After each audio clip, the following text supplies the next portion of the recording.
discapacidad motriz y lesión medular. La discapacidad motriz constituye una alteración de la capacidad del movimiento que afecta en distinto nivel las funciones de desplazamiento, manipulación o respiración. Ocurre cuando hay alteración en músculos, huesos o articulaciones, o bien cuando hay daño en el cerebro que afecta el área motriz y que le impide a la persona moverse de forma adecuada o realizar movimientos finos con precisión. La discapacidad motriz se clasifica en los siguientes trastornos. En primer lugar, tenemos los trastornos físicos periféricos. Estos son los que afectan los huesos, articulaciones, extremidades y músculos.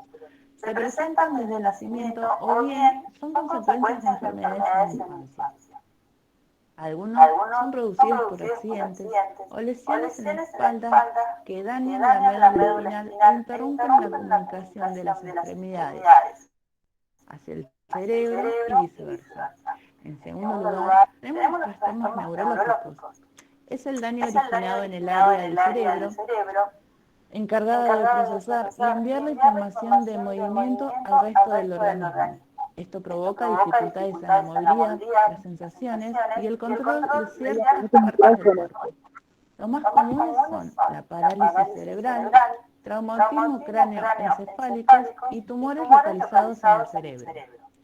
La lesión medular hace referencia a los daños sufridos en la médula espinal a consecuencia de un traumatismo, por ejemplo, un accidente de coche, o de una enfermedad o degeneración, como por ejemplo el cáncer. Hola, soy García Ana Mariel y voy a hablar sobre el embarazo en mujeres con discapacidad motriz. El embarazo es una etapa muy importante en la vida de una mujer, más para aquellas que padecen algún tipo de discapacidad. Muchos expertos señalan que toda mujer tiene derecho a quedar embarazada, siempre y cuando su condición no cause ningún problema genético. Se cree que una mujer con una lesión medular no dispone de las herramientas para cuidar a un niño por una supuesta incapacidad para cuidar de sí misma. Los embarazos en mujeres discapacitadas son declaradas de alto riesgo, por lo que debe ser monitoreado de cerca durante todo el proceso. Antes de quedar embarazada, los especialistas deben verificar su condición física para que el embarazo sea viable y que los tratamientos y medicamentos no pongan en riesgo al feto. Mediante un trabajo multidisciplinario se pueden identificar las complicaciones añadidas que presentan estas mujeres y buscar la manera de prevenirlos para lograr el mayor bienestar de la mamá y el feto. Los cambios fisiológicos que pasan las mujeres pueden verse acentuados o complementados con otras características. Entre ellas, resaltamos las infecciones del tracto urinario, que se debe a una hidronefrosis y una frecuente cateterización, una anemia en mujeres con lesión medular. A veces es necesaria hasta la transfusión sanguínea. Espasticidad, que es la tensión inusual por el aumento del tono muscular. Una trombosis venosa profunda, que es el efecto de la progesterona y el incremento de la coagulación debido a los niveles de estrógenos junto a la inmovilidad. Úlceras por decúbito, que es por el aumento de peso, sequedad en la piel y los cambios de puntos de presión. La función pulmonar comprometida, que podría necesitar asistencia ventilatoria debido a la presión del feto sobre el diafragma junto a la necesidad de incrementar más oxígeno. Y la hiperreflexia autónoma, que es una respuesta exagerada del sistema nervioso, que se produce por una irritación, relajación del cuello uterino, vejiga o intestino, produciendo una sobreestimulación simpática por debajo del nivel de la lesión, debido a que esta parte de la médula no está controlada por el hipotálamo. Hola, mi nombre es Silvia Ramírez y hablaré de lo que es parto en una mujer con discapacidad medular. Durante la gestación es muy importante que el obstetra evalúe las necesidades que va a tener la futura mamá durante el parto y así poder planificar junto a ella el parto, donde debe tener en cuenta sus necesidades y preferencias. En la medida que transcurre el embarazo, decide si el parto adecuado sería por medio de la cesárea o vaginal. El obstetra le debe brindar información a la madre, lo que se espera a medida que transcurre el embarazo y las complicaciones que podrían surgir. Durante el parto habrá que controlar con especial cuidado la posible aparición de hiperfesia autónoma. Esta es una de las complicaciones más serias de este grupo de mujeres en el trabajo de parto, lo que puede provocar incluso la muerte de la gestante. Para ello es importante prevenirla o detectarla a tiempo, con rapidez en el caso que aparezca. Se puede decir que la hipergesia ha sido registrada tanto en partos inducidos como en partos espontáneos. Hay estudios disponibles hasta ahora que nos garantizan la información, pero no son suficientes para decir los partos inducidos son más difíciles de manejar que los espontáneos, con relación a la hipergesia autónoma. Los partos prematuros son otra de las complicaciones que se pueden dar en el embarazo de mujeres con lesión medular. También se pueden dar infecciones del tracto urinario y también puede ser causa de parto prematuro. En los diversos estudios encontrados de partos prematuros en mujeres con lesión medular es de 8%. Otro estudio relaciona el porcentaje de partos pretérminos en mujeres con lesión medular y mujeres sin lesiones medular. Y encontramos que el porcentaje de mujeres con lesión medular es del 13% frente al 4,5% de no lesionadas. Otros estudios destacan una probabilidad de parto prematuro en mujeres con lesiones medulares del 30 al 40%. Mi nombre es Gabriela Albanesi. El puerperio es el periodo desde el final del parto hasta la aparición de la primera menstruación. Es cuando el cuerpo regresa a la normalidad. Siempre vamos a recomendar la lactancia materna, distinguir los diferentes mecanismos utilizados en la lesión medular y ver la influencia que representan en la lactancia. La lesión medular no afecta a la lactancia materna, lo cual está indicada y recomendada comenzar desde el nacimiento del recién nacido. La administración continuada de epidural no afecta negativamente al recién nacido, ya que esto no tiene efectos perjudiciales sobre la madre. Sin embargo, hay medicamentos comunes en las lesiones medulares que sí afectan la lactancia, con un riesgo mayor o menor, dependiendo del medicamento que sea. Entre los medicamentos utilizados en forma más habitual entre las lesiones medulares encontramos lo siguiente: bacofleno, diazepam, dantroleno, oxibatanina, pseudoefedrina, prazosina, nitrofurantoína. Solo queda destacar que los medicamentos descritos solo suponen un riesgo verdadero para el recién nacido. En mujeres con discapacidad en el puerperio tenemos riesgo de trombosis venosa profunda. Para eso recomendamos ejercicios pasivos de movimientos, elevación de miembros inferiores, uso de media de compresión, valorar recomendación de profilaxis antitrombótica con heparina de manera individualizada. Es muy importante la contención emocional de la madre. Mi nombre es Soto Elisa y voy a hablar sobre las intervenciones de enfermería en gestantes con discapacidad motriz. Según las recomendaciones y guías para cuidado prenatal en mujeres con lesiones medulares, encontraremos dos tipos de niveles, el nivel 1 y el nivel 2. Las recomendaciones del nivel 1 presentan evidencia científica, mientras que las del nivel 2 no se basan en evidencia científica, pero sí en experiencias de opiniones de expertos.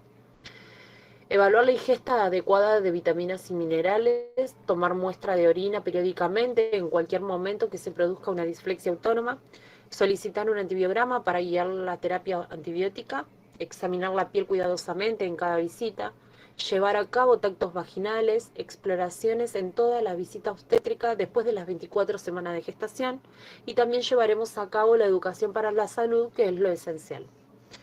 Los porcentajes e índices de parto prematuros y de bajo peso se duplican en mujeres con lesiones medulares. El diagnóstico de parto a término podría permitir la administración de corticoides para la maduración fetal y pulmonar y prevenir posibles partos ubicados en medios hospitalarios no supervisados. La administración de anestesia epidural en aquellos casos con lesión medular por encima de la T10 al principio del parto, y limitar la cesárea según las indicaciones obstétricas estandarizadas. Las lesiones medulares no es una causa o razón para realizar una cesárea sí o sí. Se deberá administrar también una tromboprofilaxis en mujeres que vayan a ser expuestas a una cesárea. Las recomendaciones del nivel 2 son la terapia antibiótica supresora, que puede producir un porcentaje de infecciones del tracto urinario, Valorar las funciones renal en mujeres con lesión medular. En mujeres con lesión medular sería adecuado la valoración de la capacidad pulmonar para establecer las necesidades de asistencia ventilatoria. Y la hiperreflexia autónoma aparece a pesar de la anestesia epidural durante el parto. Debe tratarse con una medicación antihipertensiva. Y también es muy importante los ejercicios de respiración profunda.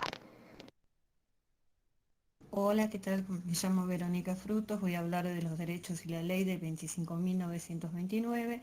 Establece que las obras sociales requeridas por las leyes nacionales y las entidades médicas privadas deberían brindar obligatoriamente determinadas prestaciones relacionadas con el embarazo, el trabajo de parto, el parto y el posparto, incorporándose las mismas al programa médico obligatorio, derecho de los padres de las personas recién nacidas, donde el Senado sancionó con fuerza la ley que toda mujer relacionada con el embarazo, el trabajo, ya sea de parto, posparto, tiene los siguientes derechos: a ser informada por las distintas intervenciones médicas, ser tratada con respeto y de modo individual y personalizado, que se le garantice la intimidad durante todo el proceso asistencial, tenga en consideración sus pautas culturales, a ser considerada al parto natural, respetuoso en los tiempos biológicos y psicológicos, evitando prácticas invasivas.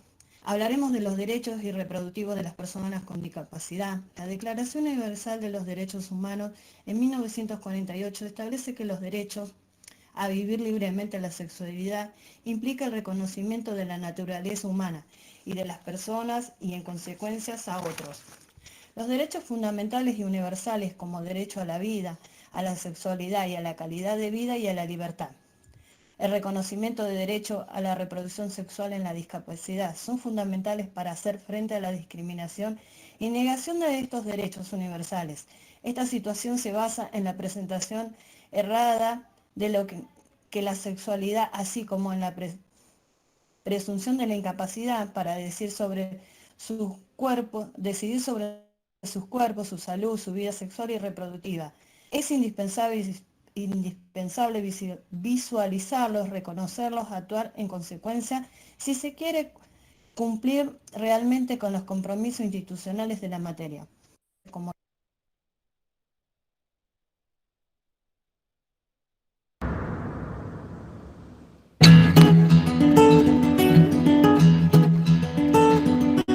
Lo que primero aparece en el imaginario social es tu limitación. Veo que él se levanta con la misma discapacidad, yo dije, bueno, necesitamos un tercero. Cuando fui a mi hospital, le dijo al médico, ¿cómo ella que es discapacitada va a tener un hijo? Si era discapacitada, ¿para qué van a tener un hijo? Para las mujeres lo natural es pensar en la maternidad, pero para aquellas que tenemos alguna discapacidad suele ser complejo. La construcción social de que no podemos hace que sea más difícil de lo que ya es cumplir con este rol. Yo hace 6 meses estoy separada y me costó hasta ese tiempo porque ellos se metían siempre.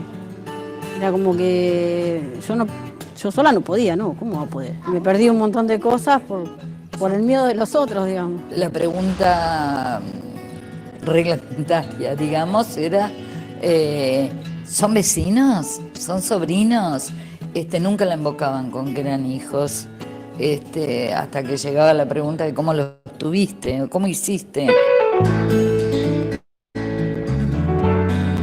Los servicios de salud aún no están preparados para dar respuesta a las mamás con discapacidad. Sin embargo, en algunos hospitales sí se ve una apertura en cuanto a la accesibilidad comunicacional. Yo había una enfermera que tenía conocimiento en trato con personas con hipoacusia y venía, me hablaba, me gesticulaba, me hablaba de frente, incluso sabía lengua de señas, o sea, era como que había una predisposición muy abierta para la comunicación conmigo. En el hospital, en verdad, tenemos camillas de parto que son accesibles porque se pueden bascular, entonces tenemos posibilidad de hacer parto sentado, parto acostado, prenderle, tal como hacen todas las recomendaciones internacionales al paciente, la posición que mejor les quede. De acuerdo a la Convención sobre los Derechos de las Personas con Discapacidad, podemos casarnos, formar una familia, decidir cuántos hijos queremos tener y recibir información sobre métodos anticonceptivos. Cuando fui a mi hospital, le dijo al médico, ¿cómo? Dice, ella que es discapacitada va a tener un hijo.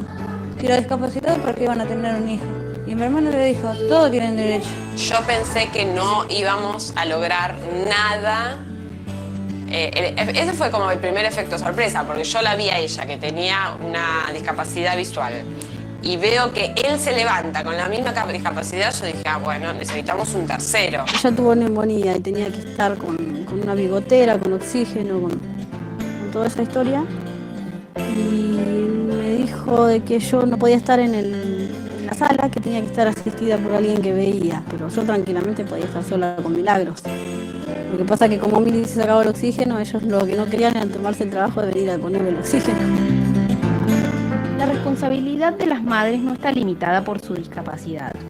Hay un compromiso muy fuerte para que sus hijos se desarrollen plenamente. Hay gente que sí, que les dice, ay, ustedes tienen que cuidar a su mamá y no sé qué. Yo les digo que no, que yo soy la que la tengo que cuidar a ella.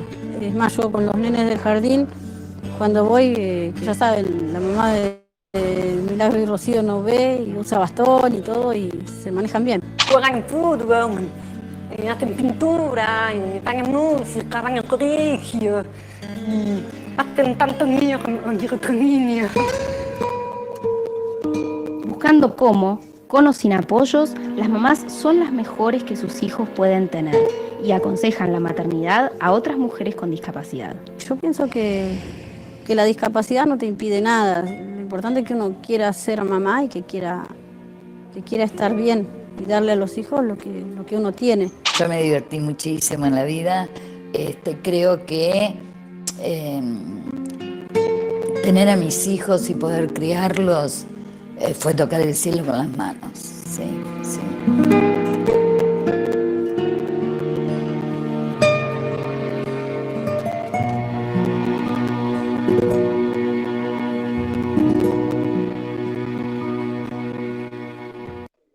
Conclusión. Con este trabajo pudimos observar el embarazo en mujeres con discapacidad motriz causada por una lesión medular, el parto, puerperio y las intervenciones que debemos hacer nosotras las enfermeras ante la situación de encontrar una mamá con discapacidad. Se ve reflejado una gran discriminación, falta de información y una sexualización a personas discapacitadas en general. Se las creen no capacitadas para cumplir el rol de madres por sus limitaciones físicas. Sin embargo, una persona con una lesión medular en un embarazo de alto riesgo puede llevar a la futura mamá a un problema de salud como anemia, obesidad, hiperreflaxia autónoma, comprometer su funcionamiento pulmonar, entre otras. Se puede cursar un embarazo saludable con buenos resultados, siempre y cuando el personal de la salud acompañe el embarazo no solamente con arduos controles, sino también con apoyo emocional. Es importante que en estos embarazos la mujer junto a su equipo médico puedan decidir qué es el mejor para el momento del parto, ya que dependiendo de la lesión pueden no notar el inicio de trabajo de parto, poniendo en riesgo a la futura mamá y al bebé. Nosotros como personal de la salud no debemos emitir juicio alguno, acompañar a la futura mamá y a su sistema de apoyo para lograr un embarazo saludable y feliz, porque aunque la mujer tenga limitaciones físicas, no significa que no pueda cumplir el rol de madre.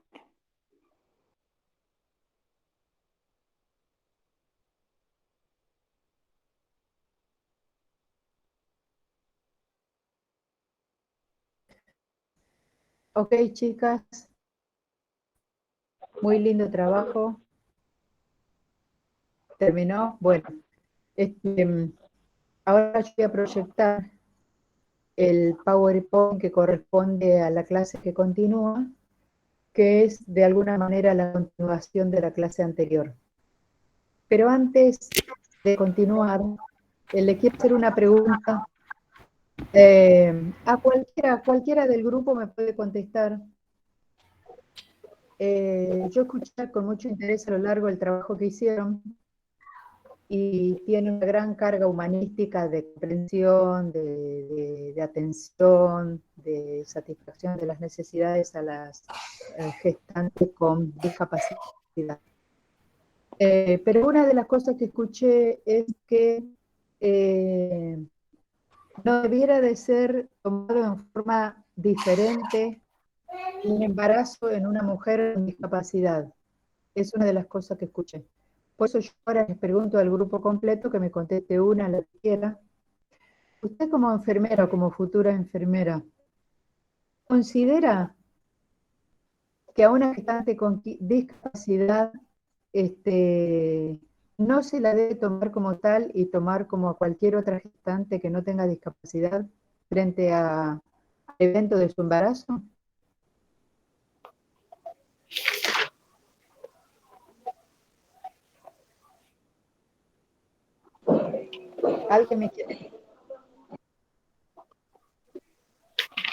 ¿Alguien quiere decir algo al respecto? Disculpe, profe, no pude terminar de escuchar la pregunta porque mi hijo empezó a toser y le tuve que dar agua. Ah, ¿y nadie más escuchó la pregunta? O sea, más que una pregunta es una reflexión. Y la reflexión es en base a lo que usted misma dijo. Profe, yo creo que debemos, no tenemos que hacer diferencias porque hay muchas mamás que no son discapacitadas y pueden llegar a tener los mismos problemas, no sé si exactamente los mismos problemas de salud, pero hay que atenderlas a todas por igual. Que sí tendríamos que tener y tomar los recaudos. Sí, claramente. Sí, Silvia, te escucho. O sea que, por ejemplo, una gestante no vidente sería igual que una gestante vidente, ¿o no? No, quizás lo que tendríamos que hacer es hincapié más bien en la educación, en asesorarlas, en cómo quizás manejarse. Para mí no es lo mismo. Claro. Si vamos en cuestión de reflexión no es lo mismo, pero sí una mamá primeriza, ciega, necesita la ayuda o la educación como para poder manejarse con su hijo después. No sé si se entiende. Sí, sí. Bueno, estas preguntas que estoy diciendo es porque lo que escuché que enfatizaron mucho es que tienen que ser tratadas de igual forma y en verdad yo creo que tienen que ser tratadas de acuerdo a la discapacidad que tiene. Porque una gestante, por ejemplo, que no puede caminar y que está en una silla de ruedas, no puede ser todo su desarrollo del embarazo y del parto y el puerperio y luego la crianza del chico igual a una persona que camina. No sé si me entienden, chicas. No, sí, igual el trabajo se decía que tenía que ser individualizado el embarazo de cada mujer y que dependía también de la lesión que la mujer presente, porque hay diferentes lesiones medulares. Perfecto, es eso lo que quería escuchar, o sea que si bien decimos un gran capítulo de discapacidad, dentro de la discapacidad misma pueden ser muchas formas de discapacidad. Y dependiendo de qué tipo de discapacidad tiene, es la necesidad que va a presentar esa gestante. ¿Está bien? Ese es el punto donde muy bien lo comentó Gabriela. Sí, sí, sí. Bueno, se escuchó con igualmente, dificultad profe, de audio. Mi amor.